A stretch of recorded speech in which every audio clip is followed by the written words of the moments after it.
Hi guys, sorrow audio zero. இப்போ நீங்கள் பார்த்துட்டு ஒரு 5.2 ஆம்பு கஸ்டமர் விற்க கொடுத்துருக்காரு. அதாவது நம்மக்கிட்ட அவர் புது ஆம்பு போடுறாரு ரிமோட் கிட்டில், அதனால் இந்த ஆம்பு விற்க கொடுத்துருக்காரு. இதெல்லாம் கண்ணாடி பேனல் பார்த்துக்கோங்க, இது எல்லாமே கண்ணாடி பேனல் போட்டிருக்காரு. ஆன் ஆஃப் ஸ்விட்சும் மாடலாம் நல்லா போட்டிருக்காரு ஹெவியாக. இது ஒரு 5.2 ஹெவி ஆம்பிளிஃபையர். நல்லா இதெல்லாம் பழைய டிரான்சிஸ்டரு. உள்ள இன்டீரியர் பார்த்துக்கோங்க. சப்புக்கு தனியாக 4 பெட்டு போட்டிருக்கு, இன்னொரு சப்புக்கும் 4 பெட் போட்டிருக்கு. லெஃப்ட் ரைட்டுக்கெலாம் பாருங்கள், எல்லாம் டிரான்சிஸ் டைப்பு. வசந்த் பொருளாச்சிக்கல் போர்டு போட்டிருக்காரு. இன்டீரியர் இதுதான்.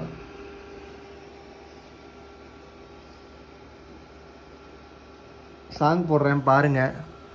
பிடிச்சா மெசேஜ் பண்ணுங்கள், டக்குன்னு கொடுத்துடலாம்.